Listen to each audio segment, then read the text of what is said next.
al-kabair lil Imam Az-Zahabi rahimahullahu taala.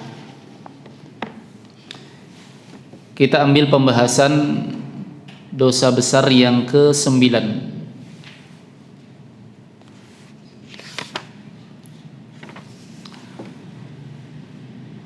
Qala al-Imam Az-Zahabi rahimahullahu taala al-kabiratu tasi'ah, dosa besar yang ke-9. Al-kadhibu 'ala an-nabiy sallallahu alaihi wasallam, berdusta atas nama Nabi sallallahu alaihi wasallam. Di dalam nuskhah yang lain, ya cetakan yang lain, itu berdusta 'ala Allah wa 'ala an-nabiy sallallahu alaihi wasallam, ya. Berdusta atas nama Allah dan atas nama Nabi sallallahu alaihi wasallam. Hanya saja yang ada di hadapan kita di sini berdusta atas nama Nabi sallallahu alaihi wasallam. Nah, disebutkan bahwasanya dusta atas nama Nabi sallallahu alaihi wasallam adalah bagian dari dosa besar. Bagian dari dosa besar. Sehingga kalau dia dosa besar berarti tidak bisa terampuni kecuali dengan taubat, ya. Antum, saya kasih faidah bahwasanya seluruh hadis-hadis atau ayat, bahkan ayat atau hadis-hadis yang menyebutkan tentang penghapusan dosa dengan suatu amalan, maka yang diinginkan adalah as-saghair, dosa-dosa kecil. Karena dosa besar itu tidak akan terampuni kecuali dengan taubat kepada Allah Subhanahu wa taala. Contoh misalnya antum mendengar hadis yang di bulan Ramadan paling sering kita dengar, man shoma ramadhana imanan wa ihtisaba ghufira lahu ma taqaddama min dhanbi.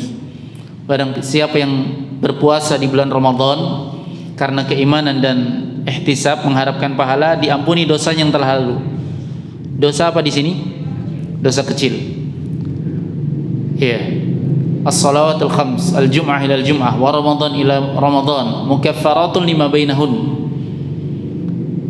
Salat 5 waktu, Jumat ke Jumat berikutnya, Ramadan ke Ramadan berikutnya, semuanya menghapuskan dosa. Di antara keduanya, dosa apa yang diinginkan? Dosa kecil, ya. Demikian pula ayat innal hasanat yudhibnas sayyiat, sesungguhnya kebaikan-kebaikan itu menghapuskan dosa-dosa. Dosa apa yang diinginkan? Dosa kecil. Jadi antum ambil kaidah ini, seluruh amalan yang dia menyebutkan tentang amalan itu menghapuskan dosa, maka dia adalah dosa kecil, bukan dosa besar. Kecuali dalam satu kondisi, yaitu ketika seorang beramal dengan suatu amalan dalam kondisi dia tidak punya dosa kecil. Ada enggak? Ada enggak orang yang enggak punya dosa kecil? Dirinci, ya. Kalau yang dimaksud Ustadz tidak ada dalam arti manusia tidak berbuat kesalahan, itu tidak mungkin. Tapi kalau yang diinginkan tidak punya dosa kecil, artinya dosa kecilnya sudah habis. Kan ada orang beramal terus akhirnya dosa-dosa kecilnya habis. Yang tersisa tinggal apa? Dosa besar. Dan tidak mungkin Allah Subhanahu wa taala berbuat zalim terhadap hambanya, ya. Masa orang ada dosa kecil terhapus dosanya, sedangkan orang yang dia sudah tidak memiliki dosa kecil, amalannya tidak memberikan manfaat pada dosanya, kan tidak mungkin. Maka dalam kondisi seperti ini, maka bisa berubah fungsi amalan tersebut, bukan lagi menghapuskan dosa kecilnya, tetapi mengurangi kadar dosa besarnya, ya, mengurangi kadar dosa besarnya, berkurang sehingga kalau dia berkurang terus berkurang, akhirnya dosa besar ini menjadi dosa kecil sehingga dihapuskan dosa kecil tersebut. Dipahami? Kalau ada orang tidak punya dosa kecil, nggak punya juga dosa besar, ada nggak? Ada nggak? Ada, ya. Kalau dikatakan dia tidak pernah berbuat dosa, tidak mungkin. Tapi kalau dia sudah terampuni dosa kecilnya, dosa besarnya sudah terampuni juga dengan taubat, ya. Lalu amalannya apa fungsinya? Maka amalannya fungsinya bukan lagi sebagai penghapus dosa, tetapi amalannya fungsinya sebagai raf'ud darajat, mengangkat derajatnya di sisi Allah Subhanahu wa taala. Baik. Maka jika dia dosa besar, Ya, di sini kita sebutkan al-kadzib 'ala Nabi sallallahu alaihi wasallam, berdusta atas nama Nabi sallallahu alaihi wasallam, maka dia bagian dari dosa besar dan tidak akan terampuni hanya dengan sekedar beramal dengan amalan kebaikan, tetapi harus dengan taubatan nasuha, bertaubat kepada Allah Subhanahu wa taala dengan taubat yang benar. Taib, al-kadzib 'ala Nabi sallallahu alaihi wasallam, berdusta atas nama Nabi sallallahu alaihi wasallam, dia merupakan al-kabirah, dosa besar. Kenapa dia disebut dosa besar?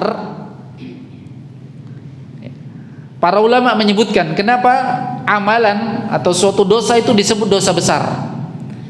Karena yang pertama, apakah dosa itu disebut sebagai dosa besar dalam konteks hadis? Ada kan dosa besar yang disebut dalam konteks hadis sebagai dosa besar ya? Akbarul kabair al-isyraku billah. Sebesar-besar dosa disebut akbarul kabair, sebesar-besar dosa, berarti dia tidak mungkin diarahkan ke yang lain lagi, berarti dia dosa besar, al-isyraku billah, mempersyirikatkan Allah Subhanahu wa taala. Atau dia diancam dengan laknat, diancam dengan laknat ya. Seperti contohnya, la'anallahu man dhabaha li ghairillah, Allah melaknat orang yang menyembelih kepada selain Allah. Atau dia diancam dengan kekekalan ya, di dalam neraka, seperti amalan-amalan kekafiran. Atau dia diancam dengan neraka, dengan siksa neraka. Ini juga dosa besar. Bukankah dosa kecil juga menyebabkan seorang masuk neraka, Ustaz? Iya, dosa kecil juga menyebabkan seorang masuk ke dalam neraka. Hanya saja tidak disebutkan dalam konteks ayat atau hadis ini balasannya neraka, enggak. Ya. Paling dia dalam bentuk larangan. Ya. La ta'kul bishimal, jangan kamu makan dengan tangan kiri. Ada enggak penyebutan siapa yang makan dengan tangan kiri maka dia di dalam neraka begini? Ada enggak? Enggak ada. Ya. Walaupun dia menyebabkan seorang masuk ke dalam neraka, tetapi dalam bentuk larangan, tidak diancam dengan, tidak ada penyebutan dalam konteks hadis ancaman dengan neraka. Atau dia disebutkan diberikan hukuman had di dunia, maka dia dosa besar. Seperti seorang yang membunuh, maka dia juga dibunuh. Seorang yang berzina, dia dirajam. Kapan dia diberikan had di dunia, hukuman had di dunia, maka dia teranggap al-kabirah minal kabair, dosa besar dari dosa-dosa besar yang lainnya. Nah, di sini al-kadzib 'ala Nabi sallallahu alaihi wasallam, ya, dusta di atas nama Nabi sallallahu alaihi wasallam, maka ini konteksnya jelas sekali dalam hadis Nabi. Ya, man kadzaba alayya muta'ammidan falyatabawwa maq'adahu minan nar. Barang siapa yang berdusta atas namaku, maka hendaklah dia mempersiapkan tempat duduknya di neraka. Diancam atau tidak? Diancam. Berarti dia al-kabirah minal kabair, satu dosa besar dari dosa-dosa besar yang lainnya. Nah, al-kadzib 'ala Nabi sallallahu alaihi wasallam, berdusta atas nama Nabi sallallahu alaihi wasallam, yaitu berdusta dengan membawakan hadis-hadis palsu, ya, hadis-hadis dusta atas nama Nabi sallallahu alaihi wasallam. Naam. Qad dhahaba ta'ifatu minal ulama, sebahagian ulama telah berpendapat, ya. Ini ucapan Al-Imam Adz-Dzahabi rahimahullahu taala. Ya, beliau langsung bawakan di sini, di dalam konteks ini pembahasan tentang dusta atas nama Nabi, ya. Kita lihat konteks yang ada dalam nuskhah lainnya.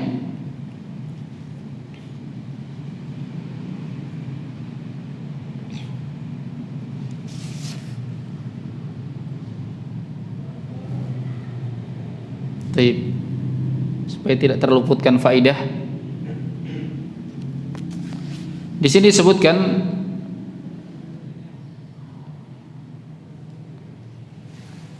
al-kadzib 'ala Allah azza wa jal wa 'ala rasulih sallallahu alaihi wasallam, dusta atas nama Allah dan atas nama Rasulnya sallallahu alaihi wasallam.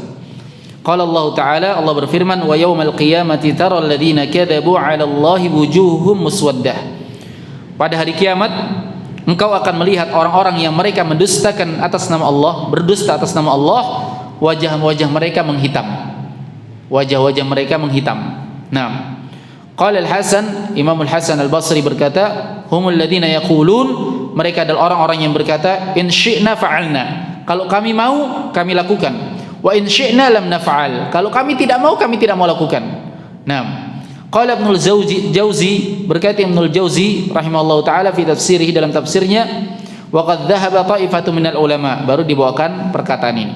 Nah, dan sebagian ulama berpendapat ila annal kadhiba, bahwasanya berdusta ala Rasulillah sallallahu alaihi wasallam, di atas nama Rasulullah sallallahu alaihi wasallam, kafar.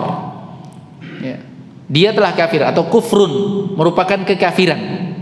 Yunkilu anil millah, bisa memindahkan seorang dari agama, yaitu dari keislaman menjadi apa? Kekafiran, yaitu dia dianggap murtad. Ya, siapa yang mendustakan Nabi SAW maka dia telah murtad. Ya, ini pendapat sebagian ulama. Hanya saja tentunya pendapat ini apa yang diinginkan? Ya, apa yang diinginkan? Apakah mutlak berarti kalau orang berdusta Nabi bersabda begini dia langsung kafir? Oh enggak. Nah, lihat penjelasan Imam Az-Zahabi rahimahullah taala, wala raiba, tidak diragukan lagi, anna ta'ammadal kadhibi, bahwasanya sengaja berdusta ala Allah wa rasulihi, terhadap Allah dan Rasulnya, fi tahlili haramin, dalam perkara menghalalkan yang haram. Nah, ini bentuk pendustaannya. Ya. Allah katakan halal, dia haramkan. Au tahrimi halal, atau dia mengharamkan yang halal, kufrun makhdun, jelas kafirnya. Ini yang diinginkan, dia kafir, keluar dari agama. Adapun jika dia wa inna masya'nu, ya, perkaranya adalah fil kadhib alaihi fi siwa dzalik, dusta atas nama Allah atau atas nama Rasul pada selain perkara tersebut. Nah, ini yang diinginkan, minal kabirah, dari dosa besar. Ya, dari dosa besar nggak sampai ke kafiran. Adapun yang kafir, dia menghalalkan apa yang Allah haramkan. Ya kan? Ketika Nabi SAW membaca ayat ittakhadhu ahbarahum wa ruhbanahum arbaban min dunillah, ya, mereka, ya, orang-orang Nasara itu, mereka menjadikan ahbarahum, ya, ahli-ahli kitab mereka, ahbarahum, ulama-ulama mereka, ya, orang-orang pintarnya mereka, waruhbanahum, dan rohib-rohibnya mereka, yaitu orang-orang ahli ibadahnya mereka, arbabam min dunillah, sebagai sembahan-sembahan selain Allah. Ketika Nabi baca ini, Adi bin Hatim yang pada waktu itu merupakan ulamanya orang Nasara sebelum masuk Islam, ya, beliau mengelak, ya Rasulullah, ya, wahai Rasulullah, mereka nggak beribadah kepada mereka. Artinya orang-orang Nasara itu nggak mengibadahi ulamanya mereka, enggak. Ya. Mereka nggak beribadah kepada ulamanya mereka, apalagi kepada ahli ibadahnya mereka, enggak. Ya. Maka Nabi SAW mengatakan, ya, bukankah ketika ulama mereka mengatakan haram, ya, mereka juga haramkan? Dan bukankah ketika ulama mereka mengatakan halal, mereka juga halalkan? Oh, kalau itu iya, bilang Adi bin Hatim. Maka Nabi SAW mengatakan fatilka ibadatuhum, itulah jenis ibadahnya mereka. Ya, itulah jenis ibadahnya mereka. Ya, jadi sudah dijelaskan dalam Alkitab, ya, bahwasanya ini adalah perkara yang haram. Ulama mereka membolehkan, ya. Ulama mereka membolehkan. Akhirnya yang diikuti ucapan Allah atau ucapan ulama? Ucapan ulama. Nah, ini ibadah kepada mereka ulama. Ya. Makanya jika ada pada kaum muslimin yang seperti ini, hati-hati. Ya, hati-hati. Ada enggak? Ada di Gulatus Sufiyah, orang-orang ekstrimnya sufi, itu ada. Ya. Yang mengharamkan, yang menghalalkan apa yang Allah haramkan. Seperti mereka menghalalkan tidak sholat lagi kalau sudah jenjang-jenjang tertentu, ya, jenjang ma'rifah katanya. Memangnya siapa yang lebih ma'rifah dari Nabi? Nabi gak pernah meninggalkan sholat, ya. Tapi mereka apa? Berdusta atas nama Allah dan Rasulnya. Mereka halalkan, ya. Akhirnya pengikutnya pun ikut-ikutan. Yang seperti ini sangat banyak sekali di Indonesia. Ya, di Indonesia banyak sekali, walaupun kalimatnya mereka tidak mengatakan menghalalkan yang haram, tapi perbuatannya, ya, Mereka jelas-jelas menghalalkan apa yang Allah haramkan. Nah,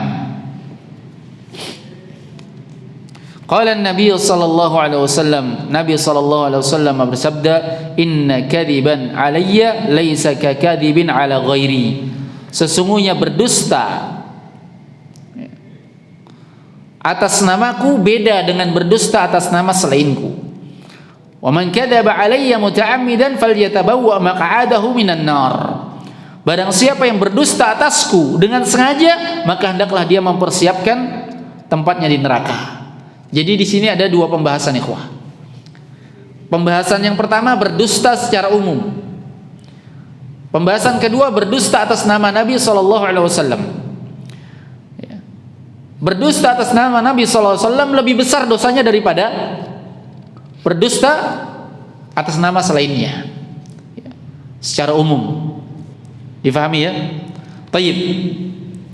Ada dua permasalahan. Sekarang permasalahan yang kita telah jelaskan, al-kadzib ala Nabi sallallahu alaihi wasallam, berdusta atas nama Nabi sallallahu alaihi wasallam itu merupakan dosa kecil atau dosa besar? Dosa besar. Sekarang kalau berdusta, ya, pembahasan dusta secara umum, apakah dia dosa besar atau dosa kecil? Dosa besar juga. Al-kadzib saja, dosa dusta saja itu bagian dari kabirah, dosa besar. Maka bagaimana lagi berdusta ala Nabi sallallahu alaihi wasallam? Ya. Dusta itu dosa besar. Nah, diancam pelakunya dalam neraka. Iyyakum wal kadzib, kata Nabi sallallahu alaihi wasallam dalam hadis Abdullah bin Mas'ud yang diriwayatkan oleh Imam Al-Bukhari dan Imam Muslim. Iyyakum wal kadzib, hati-hati kalian dengan dusta. Ini dusta secara umum. Fa innal kadziba yahdi ilal fujur. Karena kedustaan itu akan menyeret seseorang kepada kefajiran. Ya. Antum kalau sudah berani berdusta, pasti akan terseret dengan dosa pada dosa selain dusta, pasti itu. Pasti itu akan terseret karena mengharuskan. Kita kasih contoh ya, dusta sama istri. Pulang kerja, kok lama bang? Ya. Dari mana? Oh dari lembur. Ya. Dusta. Ya. Akhirnya dengan dusta ini, loh lembur kok? Padahal kantornya sudah tutup. Nah, melanjutkan dengan dusta berikutnya. Ya. Karena sering ketahuan dusta-dustanya, akhirnya marah, dimarahi istrinya, dosa yang lainnya. Ya. Akhirnya bersambung dengan dosa demi dosa. Nah, itu dusta. Makanya Nabi SAW mengatakan apa? Yahdi ilal fujur. Dia mengarahkan kepada kefajiran-kefajiran yang lainnya. Kalau orang sudah berani dusta. Nah, makanya iblis pakai senjata apa? Senjatanya dusta. Kalau nggak dusta nggak bisa iblis menang. Ya. Iya nggak? Iblis sudah tahu ilmunya. Ya. Tapi dia berdusta di hadapan Nabi Adam alaihissalam. Apa kata iblis? Ya Adam, wahai Adam, tahukah kamu manahakuma antilkuma syajarah, yang menyebabkan ya manahakuma rabbukuma antilkuma syajarah, yang menyebabkan Rob kalian berdua melarang kalian dekat-dekat pohon ini, tahu enggak?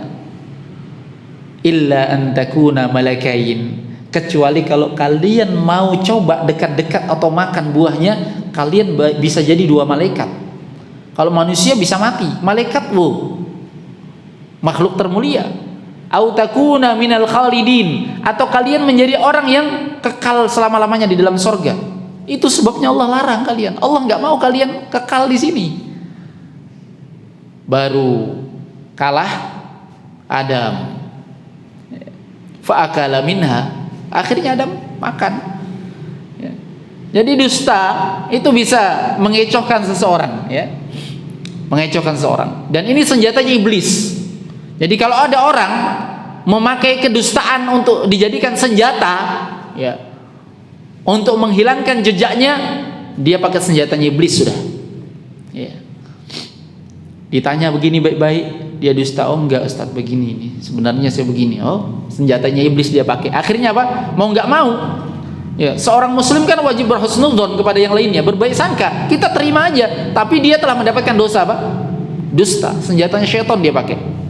Nah, wa innal fujura yahdi ilan nar, dan kefajiran, dosa demi dosa inilah yang mengarahkan seorang kepada neraka. Wa innar rajul la yakdzib wa yastamirra bil kadzib, ya. Dan sungguh seorang dia dusta, akhirnya dia kelanjutan dusta hatta yaktuba indallahi kadzdzaba, sampai dia dicatat di sisi Allah Subhanahu wa taala sebagai seorang pendusta, ya, dicatat sebagai seorang pendusta. Nah, ini dosa apa? Al-kadzib, ya. Dosa dusta. Dustanya itu sendiri al-kabirah, dosa besar, ya. Dosa besar, ikhwah. Nah, makanya para nabi disifatkan dengan sifat-sifat kejujuran, jauh dari kedustaan, ya. Wadhkur fil kitab Ibrahim, ingat ceritanya Nabi Ibrahim, innahu kana siddiqan nabiyya, dia seorang nabi yang jujur. Wadhkur fil kitab Musa, ingatlah tentang cerita Nabi Musa, disifatkan sebagai seorang yang ikhlas dan mukhlasar rasulah, seorang yang ikhlas. Nah, wa kana rasulan nabiyya, dan dia seorang rasul dan seorang nabi. Wadhkur fil kitab Ismail, ingat ceritanya Nabi Ismail, innahu kana shadiqal wa'di, beliau orang yang jujur, ya, jujur terhadap janji. Wadhkur fil kitab Idris, ingat ceritanya Idris, innahu kana siddiqan nabiyya, nabi yang jujur. Semuanya disifatkan dengan kejujuran, ya. Nah, penentang nabi semuanya disifatkan dengan pendusta, ya. Ini sudah menunjukkan besarnya dosa dusta ini. Semua nabi disifatkan dengan sifat kejujuran. Seluruh penentang nabi disifatkan apa? Orang-orang pendusta, ya. Wa man adlamu mimman kadzaba 'ala Allah wa kadzdzaba bis-sidq. Siapa yang lebih zalim? Artinya enggak ada, paling zalim sudah, daripada orang-orang yang mereka berdusta atas nama Allah dan berdusta di atas kejujuran. Jadi dia enggak jujur, dia apa? Berdusta. Jadi hati-hati dengan sifat dusta ini, karena dia merupakan al-kabirah minal kabair, dosa dari dosa-dosa besar. Lebih besar lagi ketika al-kadzib, dusta itu atas nama Nabi sallallahu alaihi wasallam. Banyak enggak sekarang? Banyak enggak? Oh banyak. Yang nyebarkan bukan lagi orang-orang yang gelandangan, yang menyebarkan orang-orang berjenggot, Pak. Ya. Yang penting apa namanya? Bahkan masing-masing kelompok untuk menguatkan kelompoknya bikin hadis-hadis palsu. Ini kan berdusta atas nama Nabi. Kelompok teroris buat hadis tentang keutamaan bunuh diri, dapat bidadari. Gimana anak muda, ya? Makanya rata-rata yang bom bunuh diri anak-anak muda. Gimana? Nggak laku-laku jomblonya, ya. Ditawari dengan hadis bidadari, ya lebih baik dia nikah sama bidadari aja. Akhirnya mau bunuh diri, ya. Pakai hadis-hadis palsu. Nah, bahkan para muqallidnya, imam-imam yang 4, ya, muqallidnya, ya, orang yang taklidnya, sebagian mereka buat hadis palsu, Pak, supaya imam madhab yang lainnya nggak diikuti. Ada pengikutnya Imam Abu Hanifah, dia buat hadis begini, ya. Katanya Nabi SAW bersabda, sayakhruju min ummati, akan keluar nanti pada umatku ini, yuqalu lahu Muhammad bin Idris, seorang yang bernama Muhammad bin Idris, adharru min iblis, lebih berbahaya daripada iblis. Antum tahu siapa yang dibilangi Muhammad bin Idris? Imam Syafi'i. Wa sayakunu fi ummati, dan akan datang nanti pada umatku, yuqalu lahu Abu Hanifah, namanya Abu Hanifah, Wa Abu Hanifah siraju ummati, wa Abu Hanifah siraju ummati. Abu Hanifah adalah lentera umatku. Abu Hanifah adalah lentera umatku. Ini hadis palsu atau tidak? Ya palsu. Gimana Nabi mau cerita tentang Imam Syafi'i? Imam Syafi'i hidupnya di abad keberapa? Ya kan? Nah, la ilaha illallah. Dibalas sama pengikutnya Imam Syafi'i, muqallidnya tadi, ahli taklidnya bikin hadis palsu juga, ya. La ilaha illallah. Makanya kadang seorang kalau fanatik taklid itu akan mengarahkan seorang kepada berbuat apa-apa saja. Kadang berbuat hadis ya, membuat hadis palsu. Ya, kadang membuat hadis palsu, ya. Nah, ini bagian dari berdusta atas nama Nabi sallallahu alaihi wasallam. Baik. Kalau Imam Zahabi ini madhabnya apa? Ayo ikhwah, antum sudah baca kitab Al-Kabair tiap hari ya? Tiap hari ya? Madhabnya Imam Zahabi apa? Hah? Hah? Apa? Syafi'i. Ya, beliau bermadhab Syafi'i. Beliau termasuk murid seniornya juga Syekhul Islam Ibnu Taimiyah rahimahullah taala. Imam Zahabi Muhammad bin Ahmad bin Utsman bin Qayyim Az-Zahabi rahimahullahu taala. Naam. La ilaha illallah, la ilaha illallah. Jadi menyebar sekali ya hadis-hadis palsu. Ya. Hadis-hadis palsu. Ya, mengatasnamakan Nabi sallallahu alaihi wasallam. Mereka tidak takut terhadap ancaman bagi orang-orang yang berdusta atas nama Nabi sallallahu alaihi wasallam. Tapi ingat, bukan termasuk membuat berdusta atas nama Nabi, menyampaikan hadis yang sahih itu bil makna, dengan maknanya.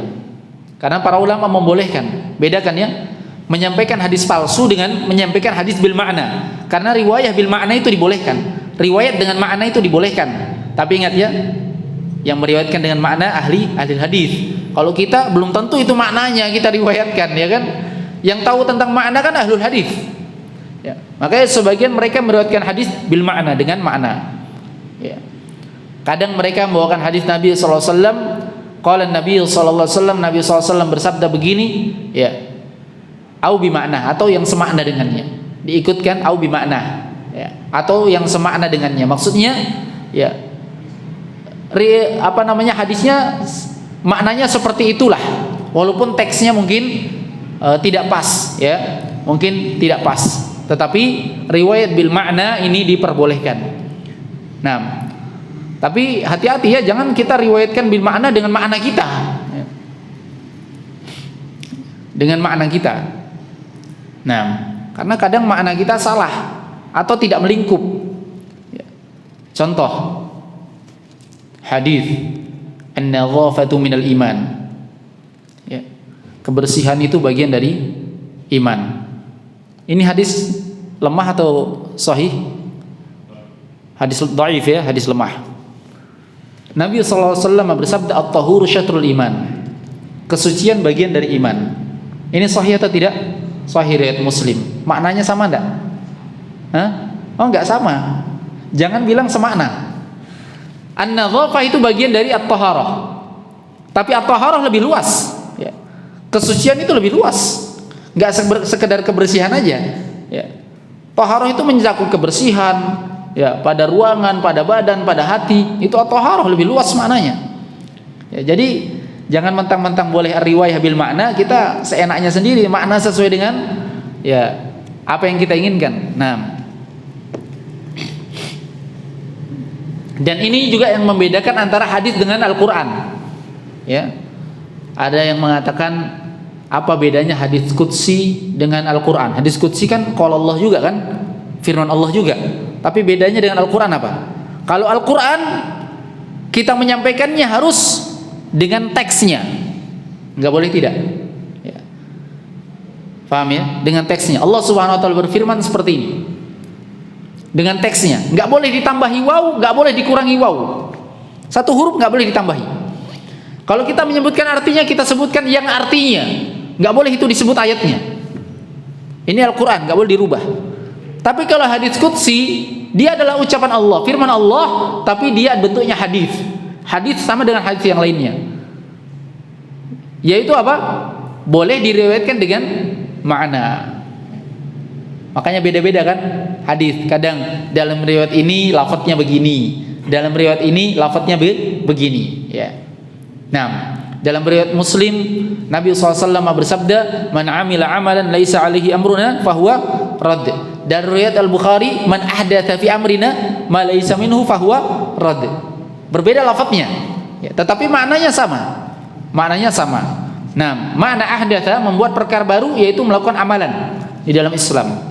Tayyib.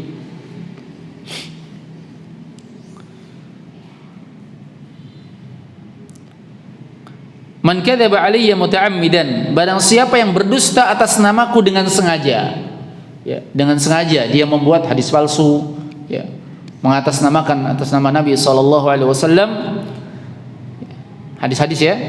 Dan juga bukan sekadar hadis, dia menyandangkan termasuk al-kadzib ala Nabi sallallahu alaihi wasallam, berdusta atas nama Nabi sallallahu alaihi wasallam, bukan hanya perkara menyampaikan hadis, tetapi berdusta atas nama Nabi berkaitan dengan apa-apa yang berkaitan dengan Nabi sallallahu alaihi wasallam. Saya kasih contoh supaya paham, ya. Ada orang yang berpendapat kalau kita bersalawat maka Nabi pun hadir, Nabi datang. Ini hadis atau bukan ini? Bukan. Tapi pendapat dia anggap ini adalah suatu kebenaran. Nabi datang, padahal datang atau tidak? Nabi sudah meninggal, ya. Nabi manusia biasa. Bagaimana mungkin Nabi datang padahal Nabi sudah meninggal? Nah, ini juga berdusta atas nama Nabi sallallahu alaihi wasallam.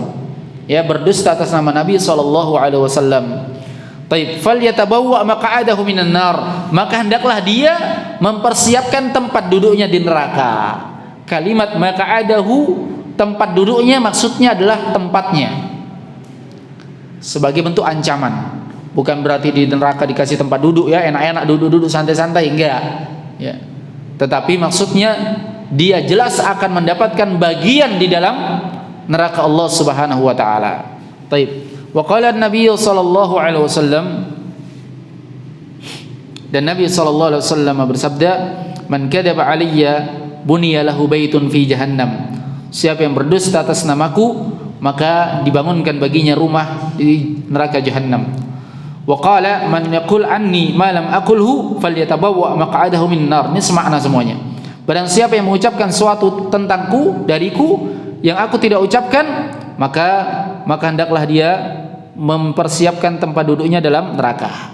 Nah, maka orang yang paling mulia di sini, ikhwah, adalah orang yang mereka menjaga, ya, dari hadis-hadis Nabi sallallahu alaihi wasallam. Mereka adalah ahlul hadis, ya. Kita nggak tahu bagaimana kalau nggak ada ahlul hadis. Mereka orang yang tahu ini hadis palsu, ini hadis dusta, mereka ahlul hadis. Makanya sebagian para ulama ketika mensyarah hadis, ya, la tazalu ta'ifatu min ummati zahirina 'alal haqq la yadurruhum man khadalahum wa man khalafahum hatta ya'ti amrullah. Terus menerus akan datang, ya, pada umatku ini sekelompok orang yang mereka menampakkan kebenaran, ya.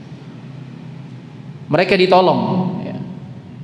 Tidak membahayakan mereka orang yang menyelisihi mereka, dan tidak akan membahayakan mereka orang yang memusuhi mereka, sampai datang urusan Allah Subhanahu wa taala. Wa hum kadzalik, mereka dalam kondisi seperti itu. Imam Ahmad rahimahullah taala berkata, "In hum ahlul hadis fala adri man hum."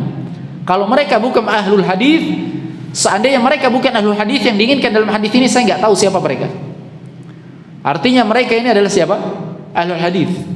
Imam Syafi'i rahimahullah taala berkata, saking detailnya ilmu hadis itu, seandainya tadi malam ada orang di tengah lautan sendirian, kemudian dia berdusta atas nama Nabi sallallahu alaihi wasallam, dia ucapkan Nabi sallallahu alaihi wasallam bersabda begini, maka saking detailnya ilmu hadis, besok pagi sudah ketahuan ada kedustaan, si fulan telah berdusta atas nama Nabi sallallahu alaihi wasallam. Saking detailnya ilmu hadis, ya. Saking detailnya itu ilmu hadis, ya. Makanya nggak mudah umat Islam itu dikelabuhi. Kenapa? Mereka miliki siapa? Ahlul hadis, ya. Dengan ini Allah Subhanahu wa taala jaga agama ini. Inna nahnu nazzalna dzikra wa inna lahu lahafizun. Ya. Sesungguhnya kami yang telah menurunkan agama ini, az-dzikr ini, dan kami pula yang akan menjaganya melalui tangan-tangan ahlul hadis. Ya. Akan kelihatan siapa yang berdusta. Ini hadis datang dari mana? Datang dari mana? Datang dari mana? Semuanya dicek. Kalau ada yang meriwayatkan model-model kayak kita sekarang ini, oh nggak diterima itu.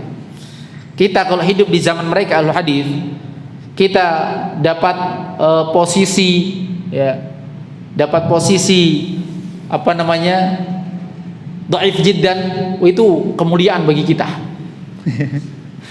Karena kita masih dapat letting kan, masih dapat dhaif jiddan, walaupun dhaif jiddan masih teranggap, ya, ada nama gitu. Karena nggak tahu kita kalau di posisi mereka kita ini gimana ya. Ya. Detail sekali ilmu hadis itu, ikhwah. Orang ini bagaimana hafalannya? Kuat tidak? Oh kuat, hafalannya 30 juz, Masya Allah. Dia hafal 2000 hadis, Masya Allah. Tapi gimana? Kapan dia riwayatkan? Dia riwayatkan ketika dia berumur 65 tahun. Ketika masa tuanya dia bagaimana? Oh bercampur hafalannya, nggak diterima. Coba detailnya ilmu hadis. Ya. Detailnya ilmu hadis itu. Ya. Ini turun temurun seperti itu. Dari zaman Abdullah bin Mubarak, ya. Abdullah bin Mubarak berkata, ya, dulu manusia itu nggak ada yang tanya-tanya tentang begini-begini. Kamu ambil dari mana? Kamu ambil dari mana? Nggak ada. Oh, nggak ada. Semuanya yang datang Nabi bersabda begini diterima. Zaman tabi'in itu. Falamma waqa'atil fitnah, ketika fitnah sudah mulai muncul, ada Murji'ah, ada Khawarij, ada Mu'tazilah, Qadariyah, macam-macam kelompok sudah mulai berani membuat hadis-hadis palsu. Oh, sekarang nggak mudah. Maka mulai dari itulah kata Abdullah bin Mubarak, kami mengatakan sammu lana rijalakum. Kamu bawa hadis, sammu lana rijalakum. Sebutkan rijal-rijalnya. Rijal itu rawi-rawinya. Kamu terima hadis ini dari mana? Dari si Ahmad. Ahmad terima dari siapa? Ahmad ini siapa? Ahmad itu kondisinya bagaimana? Bagaimana hafalannya? Bagaimana kekuatannya? Bagaimana kejujurannya? Ya. Si Ahmad terima dari si Muhammad. Muhammad ini orangnya siapa? Dia muridnya siapa? Ya, hidup di zaman siapa? Kondisinya bagaimana? Ya.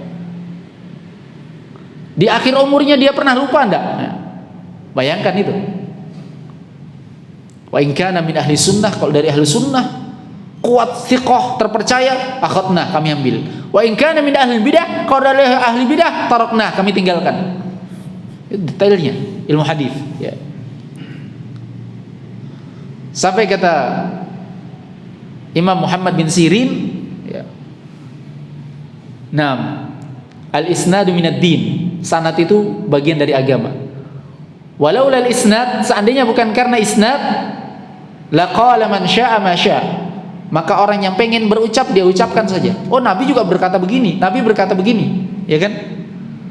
Berdusta atas nama Nabi terlalu mudah. Tapi Allah jaga agama ini melalui siapa? Ahlul hadis. Ya. Makanya para ulama mengatakan seperti ucapan Abu Hatim rahimahullah taala, bahwasanya min alamati ahlil bidah, di antara ciri ahlul bidah, ciri-ciri ahlul bidah adalah al-waqiyah fi ahlil athar. Mereka mencela ahlul hadis. Kalau ada ulama sudah dicela, itu ciri ahlul bidah sudah. Kenapa? Yang jaga agama dia cela, bagaimana mau terjaga agamanya? Kalau bukan karena ahlul hadis, bagaimana jadinya? Ya. Agama ini, siapa yang jaga agama ini? Ya. Melalui tangan-tangan mereka, ya kan? Nah, dengan tangan-tangan mereka. Thayyib. Inilah yang dipelajari, ikhwah. Makanya ahlus sunnah itu ahlul hadis, ya. Jangan sepelekan masalah hadis tentu. Ya.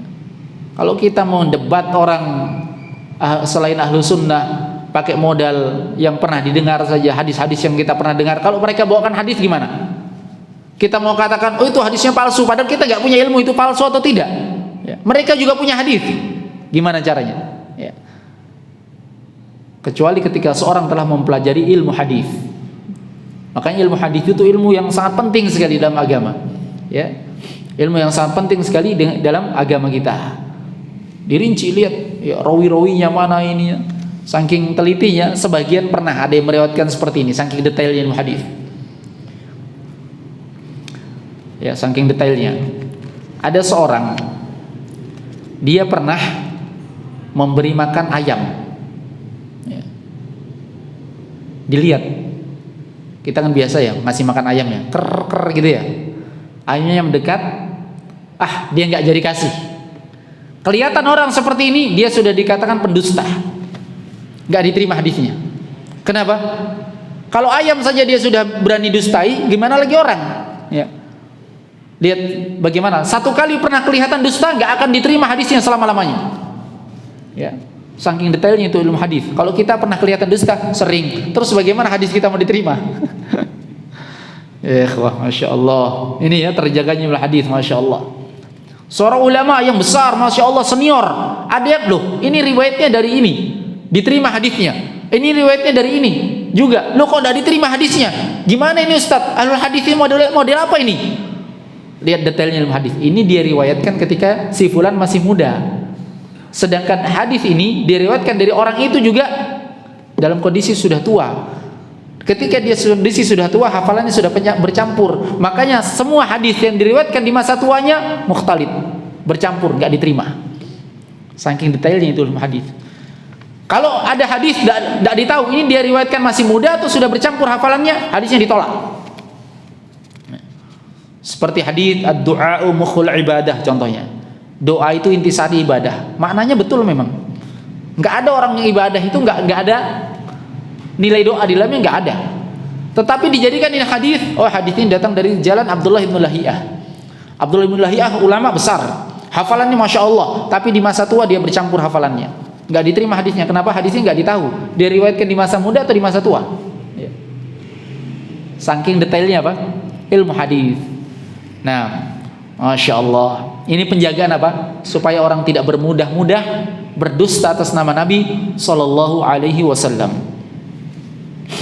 Tayyib. Qala sallallahu alaihi wasallam yutba'ul mu'minu ala kulli syai'in illa al-khiyanata wal kadhiba. Tayyib.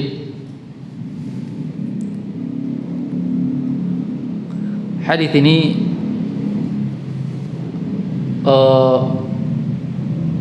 sebagian ulama seperti Imam Muhammad dan yang lainnya melemahkannya.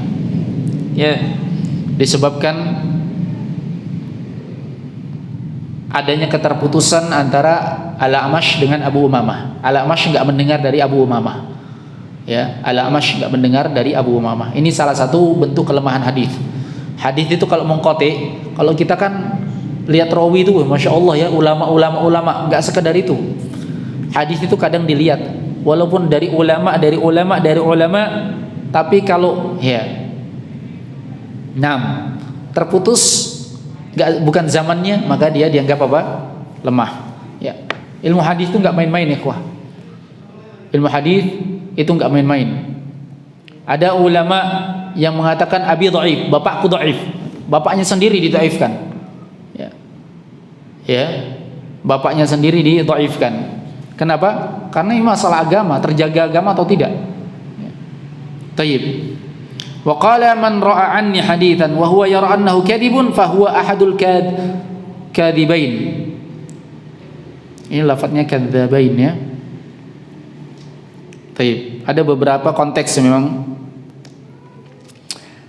Hadis Nabi sallallahu alaihi wasallam, barang siapa yang rawa anni haditsan, meriwayatkan dariku sebuah hadis, wa huwa yara annahu kadzib, dia memandang bahwasanya itu dusta, bukan dari Nabi, fa huwa ahadul kadzibain, tapi dia riwayatkan juga, maka dia salah satu dari dua pendusta.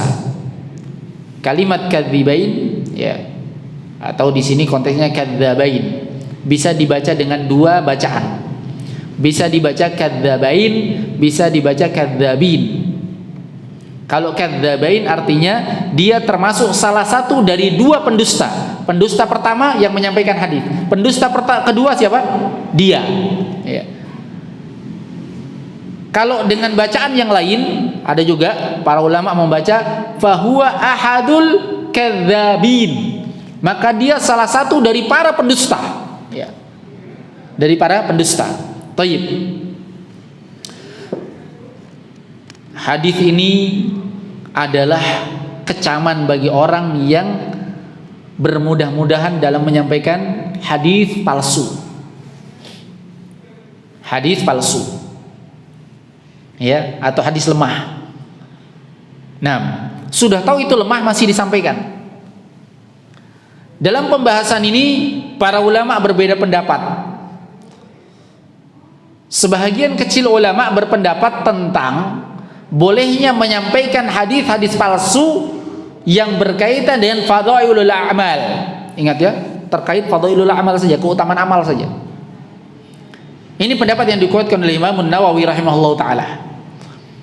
Ingat, fadhailul a'mal, fadilah amal saja. Bukan pada cara beramal, bukan. Contoh, misalnya ada hadis tentang sholat kan, ada hadis tentang keutamaan sholat. Nah, ini hadisnya lemah. Nah, ini boleh disampaikan sebagai bentuk apa, penyampaian keutamaan. Sebagian ulama ada yang berpendapat seperti itu, ya. Namun yang benar tidak boleh disampaikan karena penyampaian keutamaan itu juga penyampaian syariat, ya. Harus butuh wahyu dari Allah Subhanahu wa taala, ya kan? Yang disampaikan langsung melalui Al-Qur'an atau melalui hadis Nabi sallallahu alaihi wasallam. Maka kita mencukupkan dengan keutamaan yang sahih dari Nabi sallallahu alaihi wasallam. Adapun selain dari permasalahan ini disepakati enggak boleh disampaikan. Kecuali dia boleh menyampaikan hadis palsu, hadis lemah dengan tujuan untuk menjelaskan bahwasanya ini adalah hadis lemah. Ya. Tapi kalau dia sampaikan saya kemudian dia tinggalkan, nggak boleh. Maka dia apa? Terancam fahuwa ahadul kadzabain atau kadzabin. Dia salah satu dari para pendusta atau salah satu dari dua pendusta. Pendusta pertama dia pendusta pertama yang menyampaikan, pendusta kedua dia. Dia boleh menyampaikan hadis lemah untuk menjelaskan hadis ini lemah. Hadis ini lemah. Nah,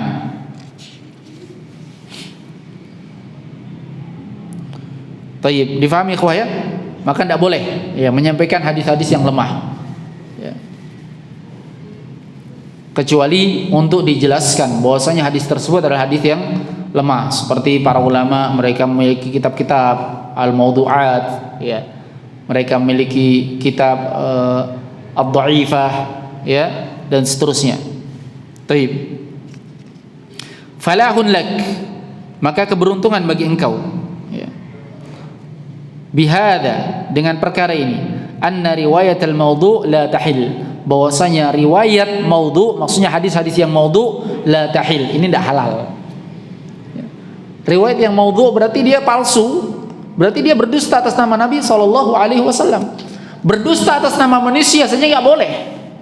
Apalagi berdusta atas nama Nabi, karena berdusta atas nama Nabi mengharuskan menjadikan syariat. Ya. Ya kan? Menjadikan syariat. Nah. La ilaha illallah, la ilaha illallah. Taib, ada pertanyaan ikhwah? Selesai pembahasan al-kadzib ala Nabi sallallahu alaihi wasallam. Ada pertanyaan?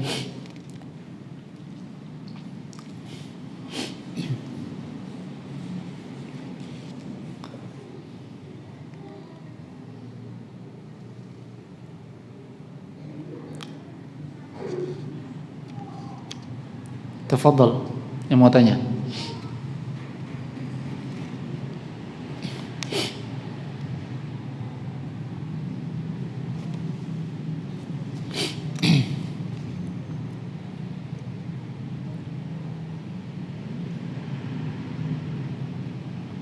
Kalau mimpi ketemu Nabi, baru ndak mimpi ketemu Nabi, dusta ndak? Atas nama Nabi atau dusta atas nama orang lain? Ya.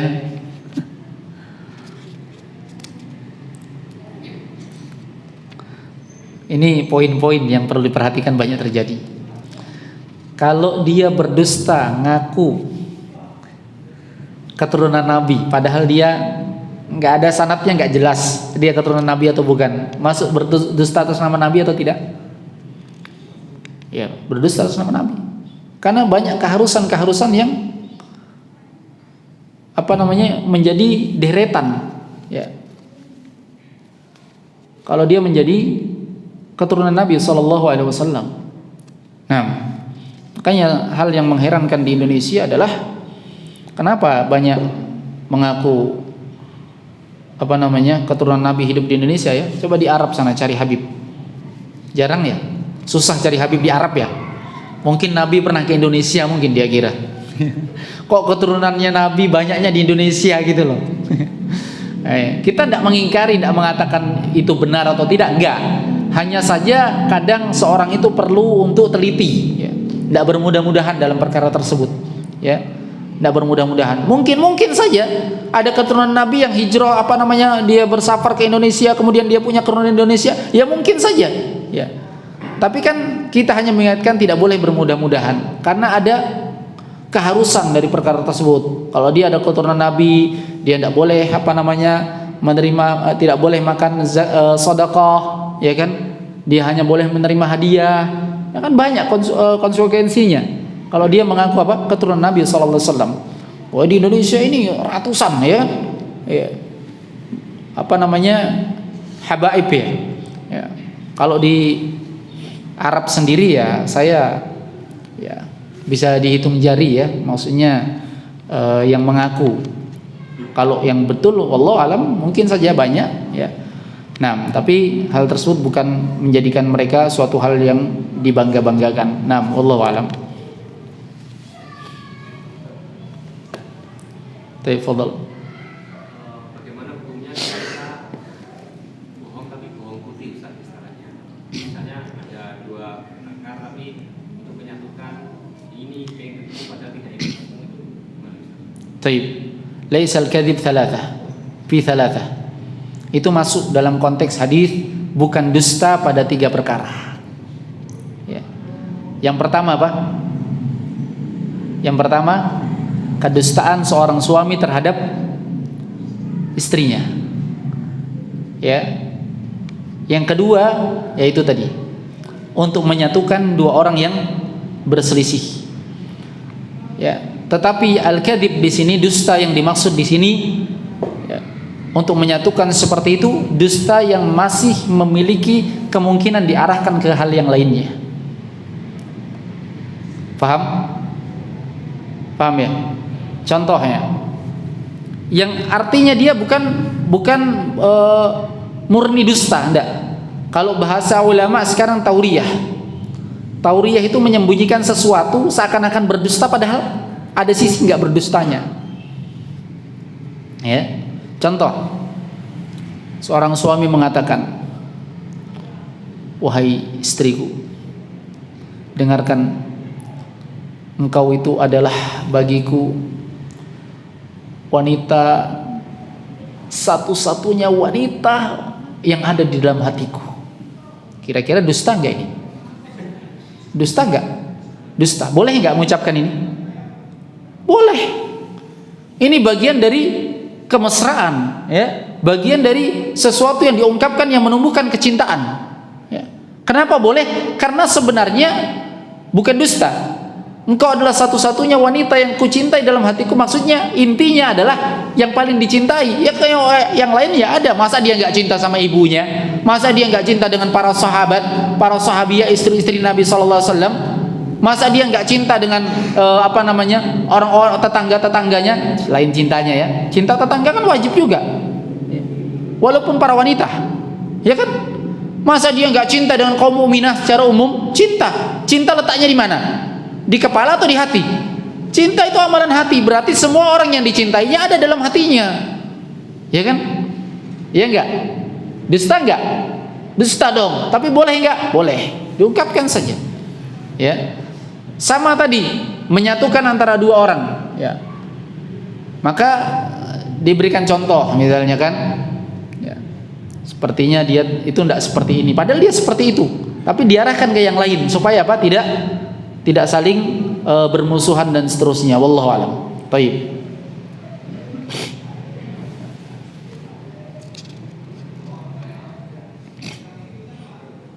Ada yang lain?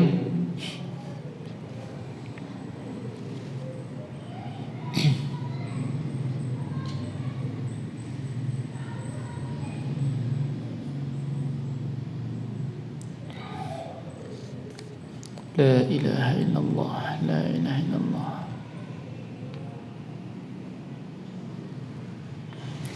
Kalau gitu kita cukupkan ya. Baik. Insyaallah kita cukupkan ikhwah sebelum saya tutup. Ya. Ya, waktu yang ada kita mengingatkan kembali Ramadan sudah di penghujung. Apa yang kita butuhkan? As-sidq, kejujuran, lawan dari kedustaan. Ada ndak orang-orang yang jujur di antara kita? Jujur apanya? Jujur dengan Ramadannya. Bagaimana itu jujur dengan Ramadan? Dilihat setelah Ramadan nanti. Betul nggak kita beramal ini?